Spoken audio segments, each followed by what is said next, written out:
L'Esprit Saint te parle, mais tu n'écoutes pas. Dans Jean 14h16, Jésus a promis de demander au Père d'envoyer un autre secoureur pour être avec nous toujours.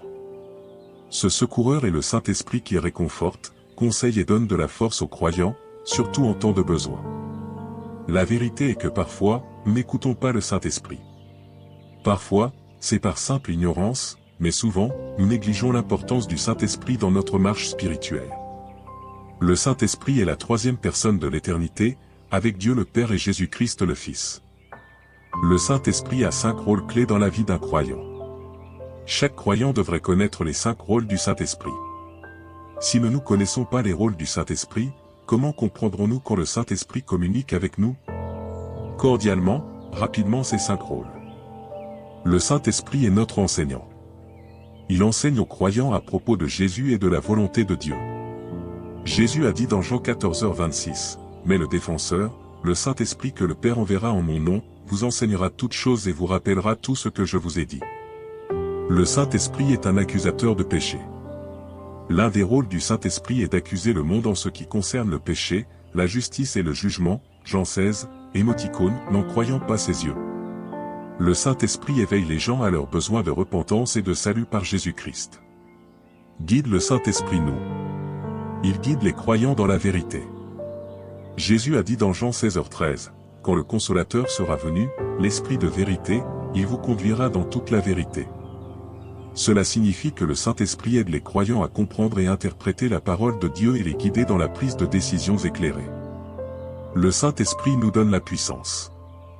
Il donne aux croyants le pouvoir de vivre la vie chrétienne et de servir les autres. Dans Actes 1h08, Jésus a dit à ses disciples, « Mais vous recevrez une puissance quand le Saint-Esprit viendra sur vous, et vous serez mes témoins. » Ce pouvoir inclut les dons spirituels pour l'édification de l'Église. Le Saint-Esprit nous donne le sceau du salut. Dans Éphésiens 1, 13-14, la Bible dit, « En lui, vous aussi, après avoir entendu la parole de vérité, l'évangile de votre salut, en lui vous avez cru et vous avez été scellés du Saint-Esprit de la promesse, qui est la garantie de notre héritage jusqu'à la rédemption de ceux que Dieu s'est acquis à la louange de sa gloire. » Le Saint-Esprit est décrit comme un sceau ou une garantie de notre héritage en Christ, assurant aux croyants leur salut et leur résurrection future. C'est par le Saint-Esprit que nous vivons l'expérience de la présence de Dieu dans nos vies, comprenons sa parole, sommes convaincus, pardonnés du péché, guidés et fortifiés pour vivre une vie pieuse, tout en étant assurés de notre salut éternel. Maintenant, il est très important de comprendre comment le Saint-Esprit communique avec nous. Comment reconnaissons-nous ces chuchotements divins, et comment nous contrôlons-nous que nous réagirons vraiment sa voix? Notre étoile guide pour ce voyage éclairant se trouve dans Jean 14h26. Écoutez ceci, mais le défenseur, le Saint-Esprit que le Père enverra en mon nom, vous enseignera toutes choses et vous rappellera tout ce que je vous ai dit. Lorsque Dieu a envoyé le Saint-Esprit le jour de la Pentecôte, comme enregistré dans le livre des Actes chapitre 2, il accomplissait sa promesse de ne jamais nous abandonner ni nous délaisser. L'arrivée du Saint-Esprit annonce une nouvelle ère dans notre relation avec Dieu, caractérisée par une communion constante, une guidance et un réconfort. Comprendre comment le communiqué du Saint-Esprit est la première étape de notre voyage. L'Esprit de Dieu n'est pas souvent audible comme une voix retentissante résonnant à nos oreilles. Au lieu de cela, sa voix vient à travers la Bible, à travers des impressions intérieures et à travers les circonstances de la vie. La Bible est la parole même de Dieu et elle est vivante. Comme le dit Hébreux 4h12, car la parole de Dieu est vivante et efficace, plus tranchante qu'une épée quelconque à 2 tranchants, elle pénètre jusqu'à la division de l'âme et de l'esprit, des jointures et des moelles, elle juge les sentiments et les pensées du cœur.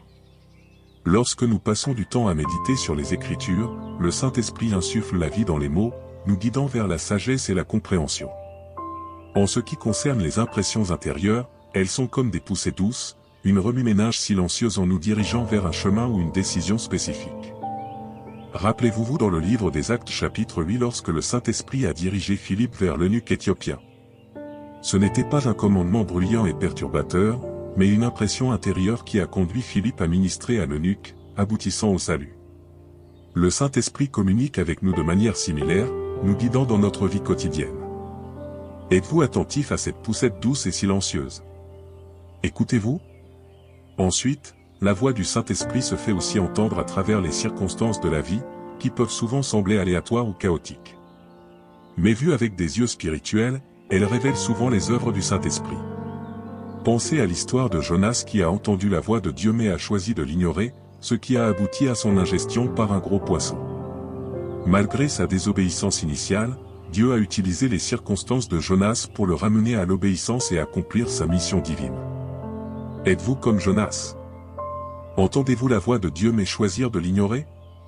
Maintenant que nous avons établi comment le Saint-Esprit parle, il y a encore un autre facteur important à considérer, comment le reconnaissons-nous quand il nous parle? Il existe plusieurs signes qui peuvent nous alerter sur la communication du Saint-Esprit. Tout d'abord, le Saint-Esprit sera toujours en accord avec la parole de Dieu. Toute impression intérieure, sentiment ou circonstance qui contredit les enseignements de la Bible ne vient pas de lui. Comme le conseille 1 Jean 4:1, bien-aimés, n'ajoutez pas foi à tout esprit, mais éprouvez les esprits, pour savoir s'ils sont de Dieu. Deuxièmement, le Saint-Esprit apporte la paix, pas la confusion ni la peur.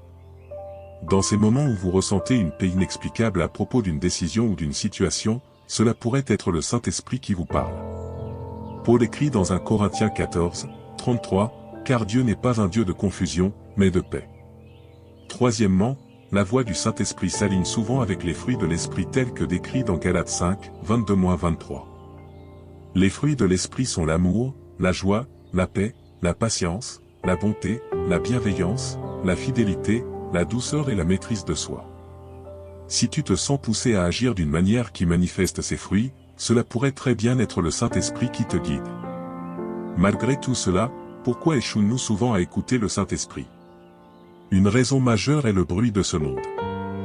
Nous sommes constamment bombardés par diverses distractions, anxiété, désirs mondains, ambitions et même nos propres problèmes, qui tous rivalisent pour notre attention, étouffant le doux chuchotement du Saint-Esprit. Souviens-toi de la rencontre d'Élie avec Dieu en 1 Roi 19, 11-12. Dans cette histoire, le prophète Élie s'était enfui dans le désert par peur de sa vie après que la reine Jézabel eût été menacée de le tuer. Se sentant seul, terrifié et dépassé, il prit refuge dans une grotte sur le mont Horeb. Dieu lui dit de sortir et de se tenir sur la montagne pour voir son passage. Alors qu'Élie se tenait là, un vent fort balaya la montagne, assez puissant pour briser des rochers, mais Dieu n'était pas dans le vent. Après le vent, un tremblement de terre touchant la montagne, mais Dieu n'était pas dans le tremblement de terre. Après le tremblement de terre, il y a coupé un feu, mais Dieu n'était pas dans le feu. Puis, après toutes ces démonstrations dramatiques de puissance naturelle, un doux murmure arrive. Certaines traductions le traduisent comme une voix calme ou le son du silence. C'est dans ce son subtil et tranquille qu'Élie reconnut la présence de Dieu.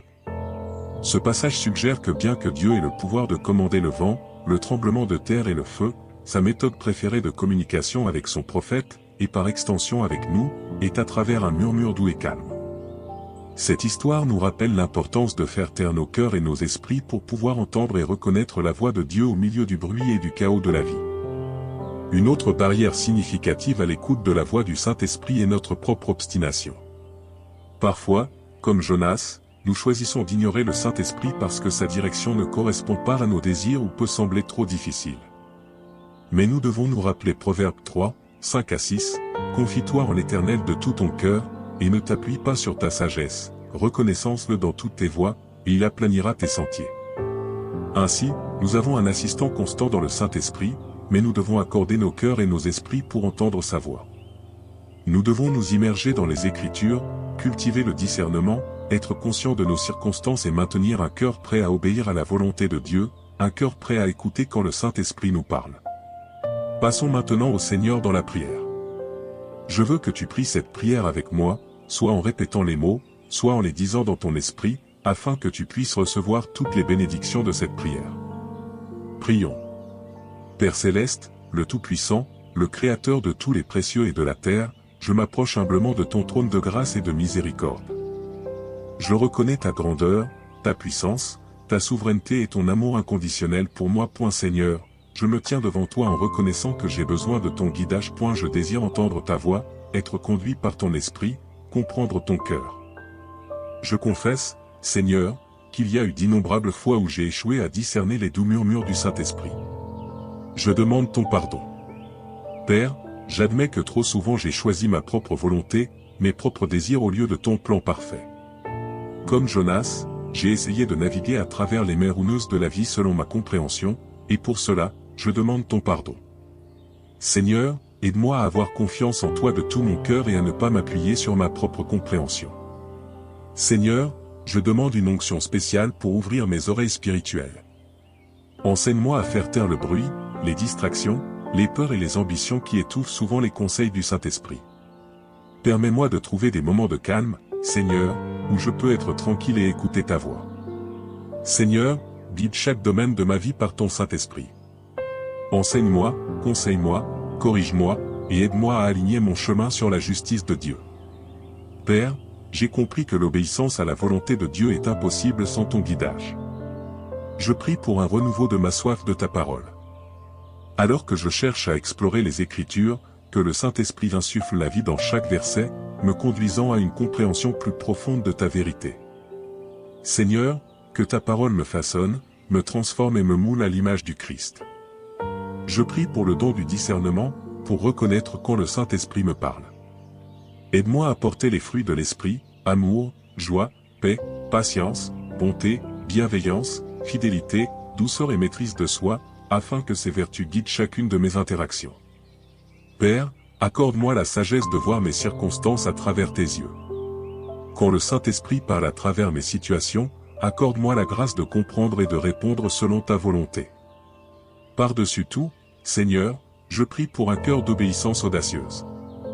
Lorsque le Saint-Esprit me guide de manière qui semble difficile ou peu familiale, j'exige que tu me donnes le courage de marcher dans la foi, en confiance que tes plans pour moi sont toujours bons et dans mon meilleur intérêt.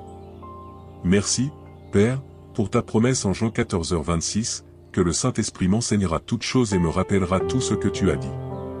Je revendique cette promesse aujourd'hui et je suis reconnaissant pour l'œuvre transformatrice du Saint-Esprit dans ma vie. Je me soumets moi-même et tous mes plans entre tes mains capables, cher Seigneur, sachant que, en apprenant à écouter le Saint-Esprit, ma vie ne sera plus jamais la même. Je prie toutes ces choses en mettant ma confiance dans le puissant nom de Jésus-Christ, mon Seigneur et Sauveur. Amen.